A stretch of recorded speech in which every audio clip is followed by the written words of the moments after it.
समंदर के बॉटम पर इंटरनेट केबल को अगर शॉर्ट काट ले तो ठीक कैसे किया जाता है। सबसे बढ़कर ये पता कैसे चलता है कि हजारों मील के समंदर में केबल कहाँ से टूटा है। इस वीडियो से लेकर पूरा यूट्यूब, टिकटॉक, इंस्टाग्राम और यहाँ तक कि पूरा ग्लोबल सिस्टम ही आजकल इंटरनेट के जरिए एक दूसरे से जुड़ा हुआ है और पूरे इंटरनेट का 99% ट्रैफिक समंदर के बॉटम पे मौजूद छुपी हुई केबल्स के सहारे गुजरता है। एक ऐसे ट्रैफिक का हाईवे जिसे हम रोजाना इस्तेमाल तो करते हैं लेकिन देख नहीं सकते। अंडर सी केबल का नेटवर्क इतना बड़ा है कि वो तमाम कॉन्टिनेंट्स को आपस में जोड़े हुए है। ये केबल ज्यादा से ज्यादा 8000 मीटर की गहराई में बिछाई गई है, जहाँ प्रेशर 5300 kg पर स्क्वायर इंच जितना होता है। ये ऐसा ही है जैसे इंसानी पाँव की सबसे छोटी उंगली पर अफ्रीकन हाथी जितना वजन डाल दिया जाए। इतने ज्यादा प्रेशर में अंडर सी केबल्स का सबसे छोटा हिस्सा अजरबैजान से लेकर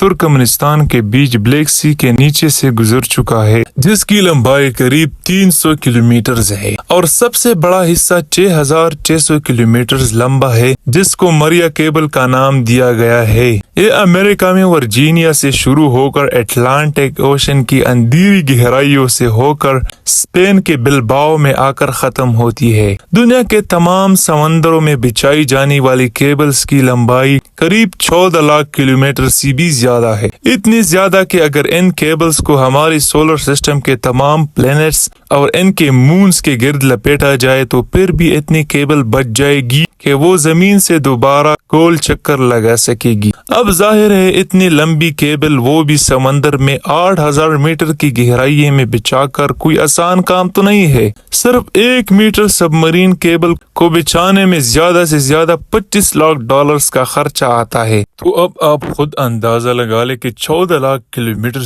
केबल को बिछाने में कितना खर्चा आया होगा। पर आखिर इतना सब कुछ की जरूरत ही क्या थी, जब आज के दौर में यही काम सैटेलाइट्स की मदद लेकर पूरी दुनिया को वायरलेसली आपस में कनेक्ट किया जा सकता है। असल में देखा जाए तो पूरी दुनिया में 493 सबमरीन केबल मौजूद है। हर एक केबल 4000 टेराबाइट का डेटा झेल सकती है और वो भी सिर्फ 1 सेकंड में। इसको यूं समझ ले कि सिर्फ एक केबल पर 8 करोड़ लोग 4K मूवी एक साथ स्ट्रीम कर सकते हैं और ऐसे 493 केबल है। इसके बरक्स यही काम अगर सैटेलाइट करी गई तो एक सैटेलाइट पर वही मूवी सिर्फ 24,000 लोग एक साथ देख पाएंगे। अब लोगों की डिमांड्स पूरी करने के लिए होगा ये कि ज्यादा से ज्यादा सैटेलाइट इंस्टॉल करनी पड़ेगी, जिसमें खर्चा भी ज्यादा होगा और बैलेंस भी। सबमरीन केबल के मुकाबले में सैटेलाइट की मेंटेनेंस ज्यादा कॉस्टली और मुश्किल है और अगर किसी वजह से सैटेलाइट में फॉल्ट आ जाए तो इसको रिप्लेस करने में $40 मिलियन का खर्चा बर्दाश्त करना होगा। यही वजह है कि लाखों किलोमीटर्स की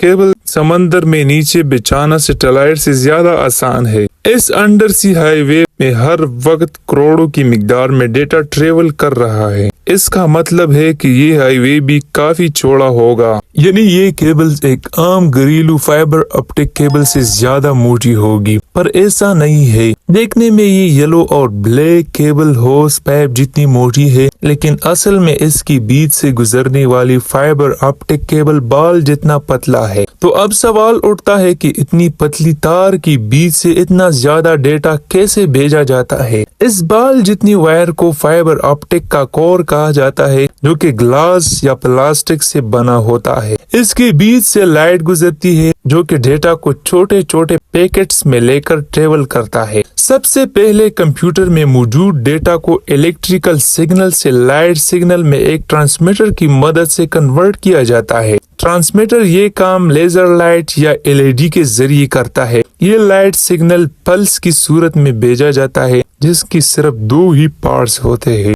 1 और 0। लाइट पल्स 1 को जाहिर करता है और जब कोई पल्स नहीं होता तो वो 0 को जाहिर करता है। इन पल्सेस को एक जगह से दूसरी जगह ले जाना कोर का काम होता है, जिसके बीच लाइट ट्रेवल करती है। इस कोर के बाहर एक लेयर होती है जिसको क्लैडिंग कहते हैं। ये लेयर लाइट को कोर से बाहर निकलने से रोकती है। अगर लाइट कोर से बाहर निकलने की कोशिश भी करेगी तो क्लैडिंग इसको वापस कोर के अंदर ही बाउंस बैक करवाता है। इस प्रोसेस को टोटल इंटरनल रिफ्लेक्शन कहा जाता है। अब ज्यादा फासले पर लाइट सिग्नल वीक हो जाता है, जिसके लिए हर 100 किलोमीटर के बाद एक रिपीटर लगाया जाता है जो लाइट सिग्नल को बूस्ट कर देता है। इसी पार्ट को पूरा करने के लिए कोर और क्लैडिंग के ऊपर एक लेयर चढ़ाई जाती है जिसमें 10,000 वोल्ट्स का डीसी करंट भेजा जाता है। क्योंकि ओशन के बीच पावर सोर्स तो होता नहीं, इसीलिए इन एम्पलीफायर्स को पावर देने के लिए हर लेयर से गुजरने वाला करंट काम में लाया जाता है। फाइबर ऑप्टिक केबल एक से ज्यादा सिग्नल भी एक साथ ट्रांसमिट करने की सलाहियत रखती है। इस टेक्निक को वेवलेंथ डिवीजन मल्टीप्लेक्सिंग कहा जाता है। मुख्तलिफ कलर्स की लाइट को एक साथ फाइबर से गुजारा जाता है और हर एक कलर्स की लाइट में अलग अलग डेटा पैकेट्स होते हैं। जैसा कि आप जानते हैं कि speed of light 1079 million kilometre per hour होती है, यानी ये डेटा एक जगह से दूसरी जगह स्पीड ऑफ लाइट से पलक झपक कर ही पहुंच जाता है। हजारों किलोमीटर दूर पहुंचने पर ये डेटा फोटो डायोड की मदद से दोबारा इलेक्ट्रिकल सिग्नल में कन्वर्ट होता है, तो फिर कंप्यूटर या मोबाइल उसे दोबारा रिकंस्ट्रक्ट करके ग्राफिक या किसी भी फॉर्म में ले आती है। कोर, क्लैडिंग और कॉपर लेयर के अलावा सबमरीन केबल के मोटे होने की वजह इसके ऊपर मौजूद 7 और लेयर भी है, जिसका काम पानी की एक्सट्रीम प्रेशर से केबल को बचाता है। लेकिन इसके बावजूद भी केबल ज़लज़ले, शार्क अटैक और समंदर के अंदर ही वोल्केनिक इरप्शन से डैमेज हो जाती है। लेकिन सबमरीन केबल की डैमेज होने की सबसे बड़ी वजह फिशिंग होती है। कुछ फिसल समंदर के बॉटम पे रहने वाली मछलियों का शिकार इसके ट्रॉल डोर से करते हैं, जिसके साथ एक रस्सी लगी होती है जो सीधा वेसल से कनेक्टेड होती है। इस ट्रॉल डोर को समंदर के बॉटम तक भेजकर उसे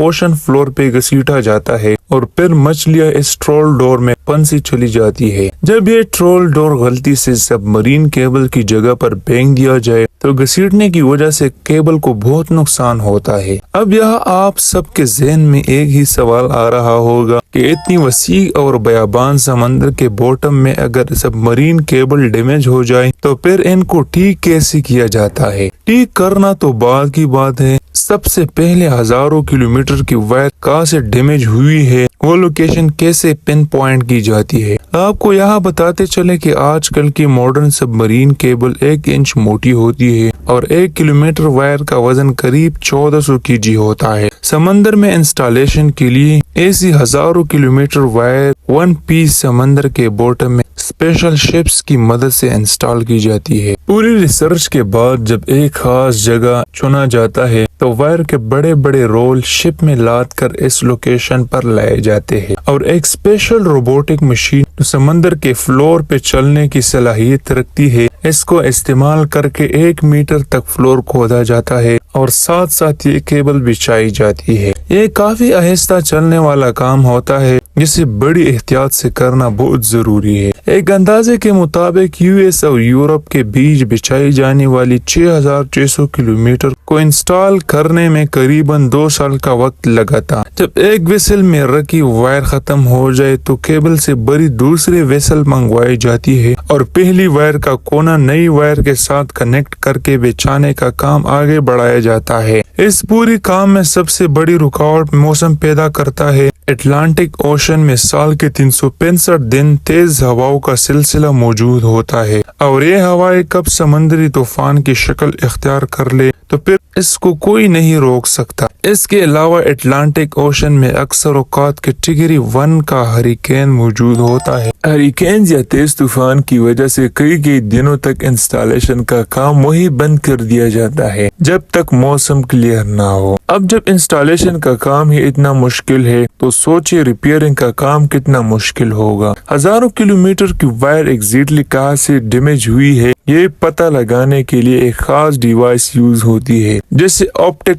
टाइम डोमेन रिफ्लेक्टोमीटर कहा जाता है। ये डिवाइस दोनों एंड से एक लाइट पल्स भेजती है और क्योंकि केबल टूटी हुई है वो लाइट पल्स बाउंस करके वापस आ जाती है। वापस आने वाला पल्स कितनी देर में वापस आया और सिग्नल की मजबूती कितनी बची है, इससे अंदाजा लगाया जाता है कि एग्जैक्टली कितने किलोमीटर्स के बाद केबल में डैमेज है। यही प्रोसेस दोनों एंड से किया जाता है और वेरीफाई किया जाता है कि दोनों की लोकेशन एक ही है या नहीं। अब दोनों एंड से डीसी सप्लाई यानी केबल में छोड़ा गया करंट बंद किया जाता है और इस लोकेशन पर आरओवीज को समंदर के बॉटम तक भेजा जाता है। आरओवीज की मदद से पहले फिजिकली केबल का मुआयना किया जाता है और फिर केबल को बाहर निकाल कर ऊपर मौजूद वेसल तक लाया जाता है। केबल का वो हिस्सा जो डैमेज हो गया हो वो काट कर इसमें दूसरा पीस लगाया जाता है। फाइबर ऑप्टिक चूंकि ग्लास का बना होता है इसीलिए ये काम काफी एहतियात से करना होता है ताकि एक गिलास दूसरे के साथ वैसे ही जुड़ जाए जैसे वन पीस में था। इस प्रोसेस को स्प्लाइसिंग कहा जाता है। अगर केबल कम पड़ जाए या समंदर का बॉटम काफी नीचे हो तो पहले एक हिस्से को ऊपर उठाया जाता है, इसमें दूसरी एक्स्ट्रा वायर जोड़कर दोबारा नीचे बिछा दिया जाता है। फिर यही प्रोसेस टूटी हुई वायर के दूसरे एंड